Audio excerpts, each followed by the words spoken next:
এবং শুধুমাত্র একটা নির্বাচন কিংবা ভোটের জন্য এত এত মানুষ জীবন দেয় নাই, প্রায় 200 শতাধিক।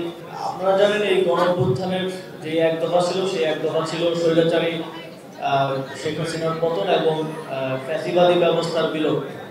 ফ্যাসিবাদী ব্যবস্থার বিলোপ বলতে আমরা স্পষ্টভাবে বুঝি যে প্রতিষ্ঠানগুলোকে ফ্যাসিজমের মধ্যে নিয়ে যাওয়া হয়েছে, বাংলাদেশের সকল প্রতিষ্ঠানকে প্রায় ধ্বংসপ্রায় অবস্থায় রেখে যাওয়া হয়েছে, অর্থনৈতিক প্রতিষ্ঠানগুলোকে ধ্বংস করা হয়েছে। সেই জায়গা থেকে এক দফার বাস্তবায়ন হিসেবে আমরা মনে করি সংস্কার কার্যক্রম গুরুত্বপূর্ণ এবং শুধুমাত্র একটা নির্বাচন কিংবা ভোটের জন্য এত এত মানুষ জীবন দেয় নাই, প্রায় 200 শতাধিক আমরা ধারণা করছি আমাদের শহীদ এবং 20,000-এরও বেশি আহত এবং শহীদ পরিবার এবং আমাদের আহতরাও সংস্কারের কথা বলছে। এই সরকারের একটা ক্লিয়ার ম্যান্ডেট হচ্ছে আমরা সংস্কার কার্যক্রমগুলো করবো এবং আমরা জানেন কমিশনগুলোর প্রায় 3 মাসের মতো সময় হয়ে যাচ্ছে, কমিশনগুলোর প্রস্তাবনা দেবে।